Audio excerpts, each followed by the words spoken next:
Good morning, 12th class. How are you all? Hope you all are good. So class, as I told you in our previous class that we will be talking about the practical work and the practical file that we need to maintain. And you know, it is a major part of our subject, not only in terms of obviously marks but also in terms of subject content, because अगर आपने geography ली है तो obviously you should know certain things regarding practically how to use it. Okay, so regarding this only we will be starting with our practical work, and along with our practical work and understanding it, we will also do understand about, you can say, ki how to deal with it, how to do certain calculations, and how to interpret certain things. Okay, so meanwhile, while we are understanding the chapter, you just need to also understand that you have to write the important points regarding whatever we are doing in your practical file as well. Okay, so as I told you earlier that you need to maintain a practical file. Preferably you can take a file with rule sheets, the rule sheets in which one of the side has the lines on it, single line one, and on the other side it is blank. Okay, because we will have to do certain calculations, we will have to draw certain graphs which we will do on the white side of the sheet. Okay, so obviously how it is to be done, that is what I'll again explain in detail. Basically कि कैसे अपना first page होना चाहिए, then acknowledgement, introduction, and all these things is something that I'll be telling you in detail again. Today we will be starting with our first chapter of our practical book, Geography Practical Work 2. And to start with, we'll start with the first chapter, that is data, its source and its compilation. यानी कि सबसे पहले तो जो data है वो हमें मिलता कहाँ से है, what is its importance, and then हम उसको compile कैसे करते हैं, हम उसको interpret कैसे करते हैं, how do we understand it. Okay, so हमें पता है in today's time everything needs to be somewhere proved true with evidences, है ना, और evidences के लिए हम डेटा को यूज करते हैं to prove the point that we are wanting to convey. So whether it is in television, whether it is in newspapers, you will notice कि कोई भी चीज, जब हम किसी भी चीज की बात करेंगे तो हम उसके डेटा जरूर प्रेजेंट करेंगे, उसको एनालाइज करेंगे, and then only finally we can say something with lot of confidence. So obviously geography में भी बहुत जरूरी है डेटा को समझना, कैसे उसको हमने कहाँ से यूज किया है, कहाँ से हम लाए हैं वो डेटा, और फाइनली उसको कैसे कंपाइल किया है, कैसे उसको प्रेजेंट किया है. Okay, so now talking in terms of, अपने पास डेटा कलेक्ट हो गया, हम उसको टैबुलर फॉर्म में करते हैं, फिर हम उसको कैसे ग्राफ के फॉर्म में यूज करते हैं या मैप में कैसे यूज करते हैं. These are all things that we should know, because obviously we have taken geography as our one main subject, and this is one of the most important part of geography. Okay, तो सबसे पहले आ जाते हैं, what exactly is data. Data is basically defined as numbers that represent measurements from the real world. Okay, यानी हम अगर इसको और समझना चाहें in, you can say, simple terms, जब भी कोई न्यूमेरिकल वैल्यू या कोई भी चीज नंबर के फॉर्म में आपको दी हुई होती है तो उसको हम डेटा बोल सकते हैं. ठीक है, सो बेसिकली डेटा जो है is defined as numbers that represent measurement from the real world, चाहे रेनफॉल का हो, चाहे हमारा टेम्परेचर का हो, और वॉट एवर इट इज. ठीक है, वो सारा जब भी हम रिप्रेजेंट करते हैं इन टर्म्स ऑफ नंबर तो वो हमारा डेटा हो जाता है. ठीक है, now there is one term that again you will notice है, this is datum. Datum basically क्या है, सिंगल मेजरमेंट है, मतलब हमें कोई सिंगल मेजरमेंट देना होता है या किसी सिंगल चीज को एक्सप्रेस करना होता है तो हम उसको डेटम बोल सकते हैं. और डेटा जो है सिंपल टर्म्स में हम बोलेंगे डेटम सिंगुलर है और डेटा जो है वो उसका प्लूरल है. ठीक है, So datum is basically single measurement. Now they have given a certain example. जो एग्जाम्पल है वो बोल रहे हैं कि चाहे हम सपोज रेनफॉल मेजर कर रहे हैं कि 20 सेंटीमीटर्स है बाड़मेर में है या 35 सेंटीमीटर्स किसी और एरिया में है, तो वो उसको क्या है डेटा के फॉर्म में यानी कि न्यूमेरिकल फॉर्म में अपने को बता रहे हैं। उसको आगे हम कैसे चेंज करते हैं, that is basically what our aim is, कि भाई अगर अपने को देखना है एवरेज रेनफॉल क्या होती है तो हम उसको सपोज ईयरली वे में देखेंगे। अगर हम देखेंगे कि रेनफॉल कम हो रही है या बढ़ रही है maybe day to day, तो हम डे टू डे के डेटा को लेंगे। तो डेटा तो अपने पास है, फिर उसको हम कैसे यूज करते हैं दैट डिपेंड्स कि अवर मोटिव क्या है। ठीक है, अब जैसे डिस्टेंस का भी हम देखते हैं कि न्यू दिल्ली से मुंबई वाया कोटा जो है एंड वडोदरा डिस्टेंस होगा 1385 किलोमीटर्स, दूसरी जगह का और कोई होगा। तो बेसिकली जब हम नंबर में रिप्रेजेंट करते हैं तो वो हमारा क्या हो जाएगा, डेटा हो जाएगा। अगेन सिंपल टर्म्स में अगर हम इसी को समझना चाहें तो as I also told you earlier also कि जो न्यूमेरिकल इंफॉर्मेशन है this is called data. Okay, now along with that we also need to now move into other things and understand more about it. So it may be easily realized that there are large volumes of data available, large volumes of data that are available around the world today, and there are again somewhere हम इन data से क्या करते हैं, हम logical conclusions derive करते हैं। Okay, so we derive logical conclusions from these data. Okay, मतलब हमारे पास डेटा आ गया है, रॉ फॉर्म में आ गया, मतलब बेसिक फिगर्स में आ गया, उसको हम चेंज करेंगे, उसको हम लॉजिकली डिड्यूस करेंगे, उसमें कोई स्टैट्स यूज करेंगे, कैलकुलेशंस यूज करेंगे, बहुत सारी डेटा लेके फिर हम किसी इंपॉर्टेंट इंफॉर्मेशन में पहुंचेंगे। तो हम बोल सकते हैं information is defined as either a meaningful answer to a query और a meaningful stimulus that can cascade into further queries. Simple terms में अगर हम इसको समझना चाहें, again what will be the meaning of this, इसका मतलब ये है कि मेरे पास कोई डेटा आ गया है, उसको सबसे पहले तो मैं किस तरीके से यूज कर रही हूँ, सारे डेटा को रिलेट कर रही हूँ, क्या वो डायरेक्टली रिलेटेड है, इनडायरेक्टली रिलेटेड है, इंक्रीजिंग ऑर्डर में हुआ है वो या डिक्रीजिंग ऑर्डर में है, उनसे मैं लॉजिकली क्या उसमें से कंक्लूजन निकाल सकती हूँ, है ना, और फिर उसमें से और आगे इंफॉर्मेशन आ जाएगी। As we have discussed in our geography chapters की पॉपुलेशन है, हमने बोला पॉपुलेशन इतनी थी फिर इतनी बड़ी, हमने ग्रोथ रेट निकाला, पहले हमने डेटा लिया उसको अरेंज किया, फिर उसमें से हम आगे हमारे पास एक डेटा आ गया कि ग्रोथ रेट जो है वो कंपैरेटिवली अब रिड्यूस हो रही है। उससे और क्या हम क्वेश्चंस फर्दर क्वेरीज क्या हमारी सॉल्व होंगी कि क्यों हो रहे हैं, उसके रीजंस क्या है, मेडिकल फैसिलिटीज अवेलेबल हो गई है, लोग एजुकेशन हो गए, पॉपुलेशन कंट्रोल हो गया, द रीजंस बिहाइंड इट। यानी हम क्या करेंगे, हम चीजों को और समझेंगे once we understand the data and once we know how to use it. ठीक है, now the next topic is need of data. Now we know that maps are really important tools in studying geography.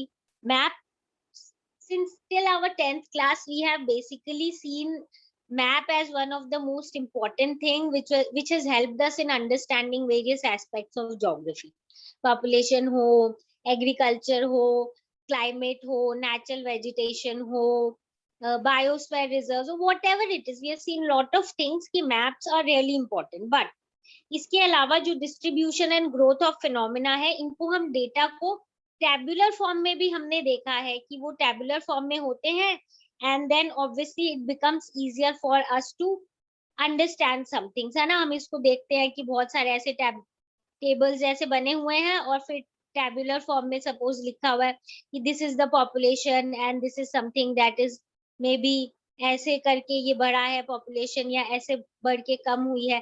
तो जब tabular form में अपने पास data होता है वो भी अपने को क्या करता है, बहुत कुछ बताता है, बेसिकली इंटर रिलेशनशिप बताता है। Inter relationship of what, inter relationship between different other you can say aspects of the whatever the data we have, उससे रिलेटेड चीजों को हम समझते हैं, है ना।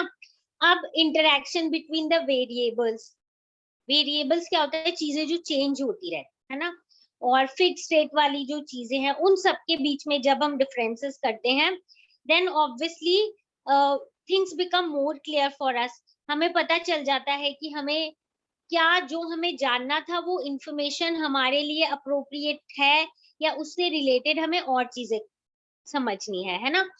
और हम समवेयर हम ये देखेंगे कि डेटा जो है वो हमें क्वांटिटेटिव टर्म्स में चीजें समझाता है। हमें मतलब पता है इस टर्म का, quantitative terms. We know quantitative terms means quantity wise यानी नंबर वाइज, ठीक है। अब उसके बाद हम उन नंबर को एनालाइज करते हैं, and this is something that is become really important in today's world. For example, to study cropping pattern of an area, it is necessary to have statistical information about the crop area, crop yield, production, irrigated area, amount of rainfall, input कितना use कर रहे हैं in the form of fertilizers, pesticides या insecticides. उसी तरीके से data हमारा चाहे पॉपुलेशन से रिलेटेड हो, डेंसिटी से रिलेटेड हो, salaries, industries, whatever it is, है ना। For everything we need data. जो क्वांटिटेटिव हमारे पास एनालिसिस है उससे हम चीजों को इंटरप्रेट करते हैं, चीजों को समझते हैं, और बहुत बार ऐसा होता है कि हम उससे कुछ कुछ फ्यूचर प्रिडिक्शन भी करते हैं कि अगर ऐसा ही चलता रहा तो आगे चल के ऐसा होगा, ये वो। यानी हम क्वांटिटी के हेल्प से चीजों को इंटरप्रेट करते हैं, इवन हम बोल सकते हैं उसको क्वालिटेटिव वाइज भी समझते हैं, ठीक है। So this is the basic need for data. Now we move on to the next thing, that is presentation of data. How is a data presented and how it should be presented? ठीक है, अगर मेरे पास सिर्फ data available है, does it mean that I know everything, or does it mean कि सारा जो भी मेरा प्रॉब्लम है वो सॉल्व हो जाएगा इससे, जो भी मैं ढूंढना चाहती हूँ will it be clearly somewhere understandable for me? No, ये भी जरूरी है कि किस टाइप से हम डेटा को प्रेजेंट करते हैं, ठीक है। Now they are telling about one small story कि प्रेजेंटेशन कितना जरूरी होता है. This is a story of a person basically who was traveling with his wife and 5-year-old child. ठीक है, on his way he had to cross a river. Firstly, he basically somewhere had a kind of, हम बोलेंगे approximation लगाया, इन्होंने calculation लगाया कि जो ये river है इसका depth कितना होगा, ठीक है. So this person basically now tried to calculate the depth of the river at, you can say, 4 different points, ठीक है. अब जो 4 different points है वो क्या थे, इन्होंने देखा 0.6, 0.8, 0.9 और 1.5 meters के अराउंड. So he calculated कि average depth तो 0.95 meters है, और जो child है उसकी height जो है वो 1 meter है. So obviously उसको लगा कि it is safe to travel, ठीक है. So he led them to cross the river and his child drowned in the river. On the other bank he sat pondering कि लेखा जोखा ताहे तो बच्चा डूबा काहे. मतलब why did the child drown, जब पूरी एवरेज डेप्थ उन्होंने निकाल ली थी.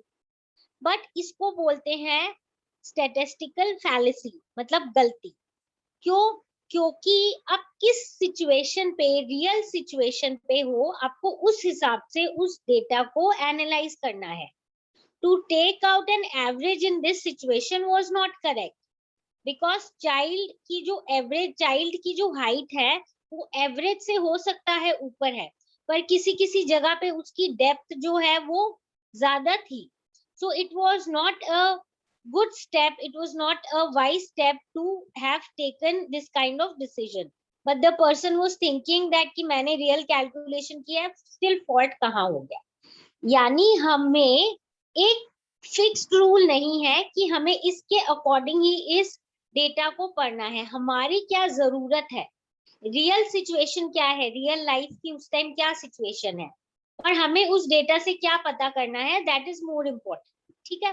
सो it is important to collect the data to know the facts and figures, but equally it is important how we present the data. Okay. So obviously आज के time पे बहुत सारे मेथड्स हैं स्टैटिस्टिकली इसको रिप्रेजेंट करने के, डेटा को एनालाइज करने के और कंक्लूजन निकालने के. ठीक है. And obviously this is used in every discipline of geography. तो हम बोल सकते हैं कि चाहे कोई भी चीज हो, ठीक है, whether it is regarding our population, forest, network of transportation, communication, time और स्पेस को इम्पोर्टेंस देके कन्वीनियंटली हम इस डेटा को यूज करके चीजों को एक्सप्लेन कर सकते हैं. ठीक है. तो हम बोल सकते हैं क्वालिटेटिव डिस्क्रिप्शन से हम क्वांटिटेटिव एनालिसिस पे जाते हैं और इससे हमारी जो रिलेशनशिप है बिटवीन जो भी हम ढूंढना चाहते हैं, सपोज हमें पॉपुलेशन और लैंड एरिया के बीच में रिलेशनशिप करना है, सपोज हमें ये निकालना है कि किसी एरिया में अगर रेनफॉल हो रही है तो क्या वहां के रिलीफ फीचर का उसके पीछे कोई रीजन है. तो यानी ये रीजन ढूंढने के लिए हम कन्वीनियंटली डेटा को यूज कर सकते हैं एक जनरलाइज फॉर्म में, बाद में उसको एनालाइज कर सकते हैं. So you may say that shift from qualitative description to quantitative analysis in explaining relationship among the variables हुआ है. ठीक है. एनालाइजिंग के लिए हम अलग अलग टूल्स टेक्निक्स यूज करते हैं आज के टाइम पे, जो लॉजिकल और अपने को almost appropriate, almost precise conclusion देते हैं. ठीक है. तो प्रिसाइज क्वांटिटेटिव टेक्निक्स जो है उससे हम कलेक्ट करते हैं डेटा को, कंपाइल करते हैं, उसको टेबल के फॉर्म में करते हैं, ऑर्गेनाइज करते हैं, प्रॉपरली अरेंज करते हैं असेंडिंग डिसेंडिंग ऑर्डर में, या जो भी हमारा मेन मोटिव है उनको एनालाइज करके, और फिर फाइनली हम लोग अपने जो भी कंक्लूजन है उस पे पहुंचते हैं. ठीक है. Now we come on to the important thing, source of data. Now ये जो सोर्सेज ऑफ डेटा है class, this is something that is important because questions are generally asked from this portion generally. ठीक है. पहले वाले portion से भी obviously पूछ सकते हैं, ऐसे हार्ड एंड फास्ट नहीं है, but this is consider the important one, और इसी में से ज्यादातर क्वेश्चंस पूछे जाते हैं. ठीक है. सोर्सेज ऑफ डेटा जो है वो दो टाइप के होते हैं अपने, प्राइमरी एंड सेकेंडरी सोर्सेज. ठीक है.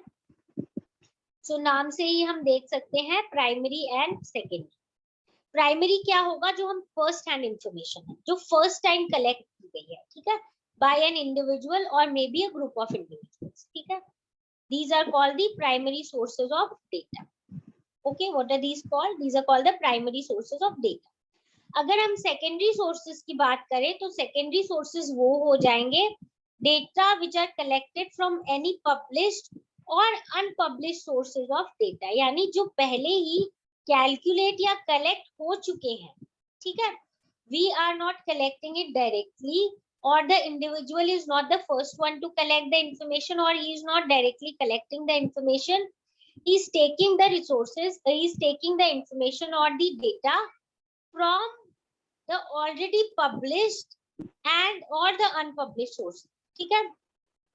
इसको हम बोल देते हैं अपना सेकेंडरी सोर्स. तो एज द नेम सजेस्ट, हम अगर प्राइमरी सोर्सेस की बात करते हैं तो प्राइमरी सोर्सेस में हम इसको पढ़ सकते हैं अंडर डिफरेंट कैटेगरीज. सबसे पहला है पर्सनल ऑब्जर्वेशन. पर्सनल ऑब्जर्वेशन का यहाँ पे मतलब क्या हो जाएगा, पर्सनल ऑब्जर्वेशन का यहाँ मतलब हो जाएगा बेसिकली जब इंफॉर्मेशन कलेक्ट की जाती है इंडिविजुअल या ग्रुप ऑफ इंडिविजुअल से डायरेक्टली. ठीक है. Through direct observation in the field, चाहे वो सर्वे करे, चाहे वो और इंफॉर्मेशन कलेक्ट करे about relief feature, drainage pattern या एनी अदर थिंग. ठीक है. जब आप डायरेक्टली कलेक्ट करते हो इंफॉर्मेशन या कोई इंडिविजुअल या ग्रुप डायरेक्ट ऑब्जर्वेशंस के थ्रू करते हैं, उसको हम क्या बोलते हैं, पर्सनल ऑब्जर्वेशन. ठीक है. और हाउएवर ये हमें ध्यान रखना है कि while carrying out the personal observation, जो इंसान इन ऑब्जर्वेशन को कलेक्ट कर रहा है उसको उस चीज की थ्योरेटिकल नॉलेज होनी चाहिए और एक साइंटिफिक अप्रोच होनी चाहिए. ठीक है. दैट मीन्स इफ यू और I am going for some observation, तो हम ऐसा नहीं है कि I am not having any knowledge of any soil type, मैं गई हूँ और आई एम सेइंग कि इधर की हम सॉइल टाइप चेक करते हैं and I do not have any knowledge कि कितनी टाइप ऑफ सॉइल होती है, अलूवियल सॉइल के क्या कैरेक्टरिस्टिक्स है या फिर ब्लैक सॉइल के क्या कैरेक्टरिस्टिक्स है। अगर मेरे पास थ्योरेटिकल नॉलेज ही नहीं है, obviously I will not be able to have the correct data with me. और एक साइंटिफिक एटीट्यूड भी होना चाहिए, मतलब when I go for that observation मेरे दिमाग में पहले से कुछ प्री अजम्पशंस नहीं होने चाहिए, टोटली न्यूट्रल आउटलुक लेके आई शुड मूव देयर। मैं पहले ही अगर चली गई हूँ ये सोच के, सपोज कि राजस्थान है, यहाँ पे तो होगी ही नहीं कोई एग्रीकल्चर ग्रोथ, और सपोज मैं एक ऐसे एरिया में गई हूँ जहाँ पे इरिगेशन प्रॉपरली प्रोवाइडेड है और वहां पे कुछ ग्रोथ होती है, बट अगर मैं पहले से ये बायस अप्रोच लेके गई हूँ वहां पे, तो हो सकता है मेरा जो डेटा लिखने का या डेटा लेने का तरीका है वो थोड़ा सा बायस हो जाए, करेक्ट ना हो। So whenever we are going out for personal observation, theoretical knowledge होनी चाहिए, यानी अपने पास दो चीजें होनी चाहिए, एक तो थ्योरेटिकल नॉलेज उस सब्जेक्ट की, और साथ साथ क्या होना चाहिए, अनबायस्ड एटीट्यूड होना चाहिए वैल्यूएशन की, ठीक है। उसके बाद हमारा सेकंड आ जाता है इंटरव्यू, ठीक है। Interview is again the second method. इसमें रिसर्चर अगेन डायरेक्ट इंफॉर्मेशन लेता है, क्योंकि प्राइमरी है तो डायरेक्ट आएगी, जिसमें एक हम कन्वर्सेशन करते हैं डायलॉग्स के फॉर्म में या क्वेश्चन आंसर्स जैसे। तो अगर वी आर द इंटरव्यूअर तो हम सामने वाले को कुछ क्वेश्चंस पूछते हैं, ठीक है। तो इसमें कुछ बातें ध्यान रखनी चाहिए एक इंटरव्यूअर को when he is asking few questions to some person. सबसे पहले तो हमें पता होना चाहिए कि हमें क्या क्या चीजें, क्या इंफॉर्मेशन चाहिए, ठीक है। What are the information that I really need, I should know about it. ऐसा नहीं कि without knowing what is my purpose I am just going and asking random questions, ठीक है। सेकंड है जो इन्वॉल्व है इंटरव्यू में, उनको क्लियर होना चाहिए कि हमारा सर्वे का ऑब्जेक्टिव क्या है। मुझे ये पता होनी चाहिए मुझे इंफॉर्मेशन कौन सी कलेक्ट करनी है और क्यों करनी है, ऑब्जेक्टिव क्या है। उसके बाद है कि जो रिस्पोंडेंट है, यानी कि जिससे हमें क्वेश्चन पूछना है, जिससे भी मुझे क्वेश्चन पूछना है, मुझे ये चीज पता होनी चाहिए कि मैं उसको मतलब somewhere we are asking questions that are not maybe making him uncomfortable, him or her, ठीक है। मतलब उनसे प्रॉपरली डिसेंट वे में बात करनी है, उनको बताना है व्हाट इज आवर पर्पस, उनको कॉन्फिडेंस में लेके then we should be asking them certain questions and then उसके बाद we will see कि कोई भी ऐसा sensitive question नहीं पूछना चाहिए that the person may feel bad या may feel uncomfortable या maybe is hurt, ठीक है। नेक्स्ट है एक एटमॉस्फेयर ऐसा बनाना चाहिए, फ्रेंडली एटमॉस्फेयर, जिसमें जो रिस्पोंडेंट है वो अपने आंसर जो है वो विदाउट हेजिटेशन और सही सही बता सके। जिस लैंग्वेज में आप पूछते हो क्वेश्चन वो बहुत सिंपल होनी चाहिए ताकि सामने वाले को समझ आए और आप अच्छे से समझा सको अपनी बात, ठीक है। ऐसे कोई क्वेश्चन नहीं पूछने चाहिए जिससे उस पर्सन के सेल्फ रिस्पेक्ट को हर्ट हो या फिर कोई उसकी रिलीजियस सेंटिमेंट्स को हर्ट, ठीक है। अदरवाइज ऑब्वियसली वो इंटरव्यू हो सकता है दूसरे वे में चला जाए and respondent may not feel comfortable to answer your questions, ठीक है। एट द इंटरव्यू, जब इंटरव्यू खत्म हो जाए तो आपको रिस्पोंडेंट को ये पूछना है कि आप और कुछ बताना चाहते हो इससे रिलेटेड जो स्किप हो गया हो या you think is again more important to be answered, है ना। सो दैट कोई एक्स्ट्रा चीज है वो भी पता चल जाए। And lastly we should always thank the person who has spared his time to answer the questions, ठीक है। तो ये अपना इंटरव्यू होता है which is also again the you can say next form of our collecting primary data. next आ जाता है अपना questionnaire और now what do we mean by this, इस simple method है जिसमें हम क्या करते हैं, simple questions पूछते हैं और ये जो simple questions हैं इनके जो possible answers हैं are written on plain paper and respondent may have to tick mark the possible answers from the given choice. यानी आप एक सिंपल पेपर पे सिंपल क्वेश्चंस लिखते हो और आप उसके ऑप्शंस जैसे लिख देते हो। When you write the option should be कि you can basically somewhere they can just tick the answer कि this or that. ठीक है, simple way में, that means you are asking certain questions, you are providing certain answers as well, and the person just has to tick whatever he thinks is appropriate. ठीक है, ये हमारा हो जाता है क्वेश्चन है. ठीक है, so when we talk about this questionnaire, it is something in which questions जो है वो लिखे हुए होते हैं. कभी कभी हम टिक के अलावा sufficient space provide करते हैं ताकि अगर हम जैसे उनका ओपिनियन पूछ रहे हैं कि if you don't think if this is correct or not, yes or no, if no then what should be done, या if yes what is good, whatever, जैसे भी हम उनको ऑप्शंस देते हैं. तो इसमें क्लियरली मेंशन लिखा हुआ होता है कि क्या आपको चाहिए, मतलब ऑब्जेक्टिव जो होता है सर्वे का वो क्लियरली लिखा हुआ होता है. जनरली ये सर्वे लार्जर एरिया के लिए हम इसको कंडक्ट करते हैं. दूर एरिया तक भी हम मे बी मेल करके चीजों के क्वेश्चन आंसर्स पूछ सकते हैं. Survey you must have notice also, बहुत बार आते हैं सर्वे के क्वेश्चंस. एंड बस इस मेथड की सबसे बड़ी लिमिटेशन ये है कि सिर्फ लिटरेट और एजुकेटेड लोग जो हैं वो ही इसको अटेम्प्ट कर पाते हैं, बिकॉज ऑब्वियसली पढ़ना लिखना आना चाहिए तभी आप कर पाओगे, है ना. Now similar to questionnaire that contains question pertaining to matters of investigation is schedule. ये क्या है, इन दोनों के बीच में सिर्फ इतना डिफरेंस है कि इसमें क्या होता है, क्वेश्चनएयर में रिस्पोंडेंट ने खुद फिल किया था.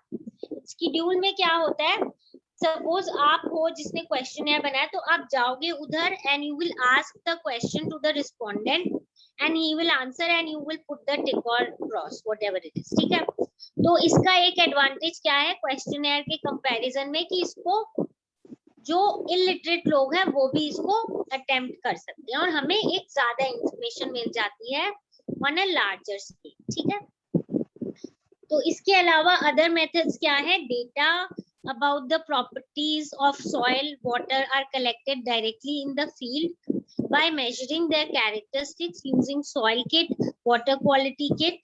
यानी बाकी हम कैसे प्राइमरी डेटा कलेक्ट कर सकते हैं, हम डायरेक्टली क्या कर सकते हैं, या तो हम जो सॉइल या जब वो सॉइल या वाटर की क्वालिटी के लिए गए तो हम डायरेक्टली किट ले जाते हैं, उनको कलेक्ट कर लेते हैं, फिर उसको साइंटिफिक एनालिसिस करके उसका डेटा डायरेक्टली कलेक्ट कर लेते हैं किसी भी चीज से रिलेटेड, चाहे क्रॉप्स की मतलब ग्रोथ कैसी है, हेल्थ कैसा है, वहाँ की वेजिटेशन कैसी है, ये सारी चीजें. ठीक है, सो ये तो हो गया अपना प्राइमरी सोर्सेज ऑफ डेटा. अब सेकेंडरी सोर्सेज भी कर लेते हैं, but before moving on to the secondary sources we need to understand this table again.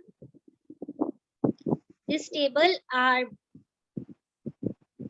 in this table are mentioned the various ways in which we can collect the data, जिसमें primary data collection में हमने कर लिया है personal observation, interview कर लिया है हमने, क्वेश्चनएयर and the other methods.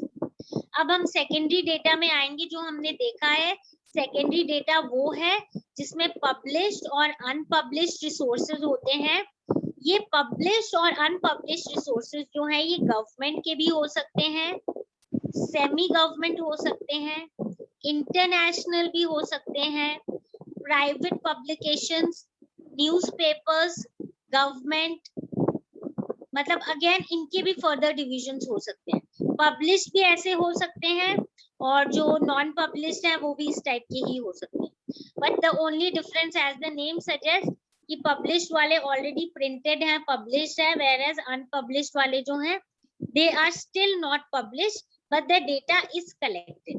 Data is collected and we are the people who are taking the data and we are not somewhere creating the data, or we are not the personal observers, or we are not the people who are personally collecting it. Okay, so about the secondary data we will do in tomorrow's class. ठीक है, तो कल की class में we will be doing about the secondary data, उसको कैसे हम collect करते हैं.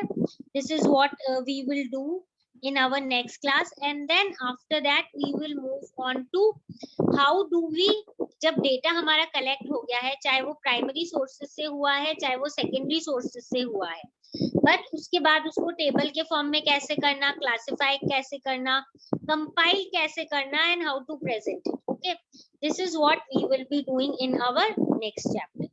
So I think whatever we have done today is very clear to you.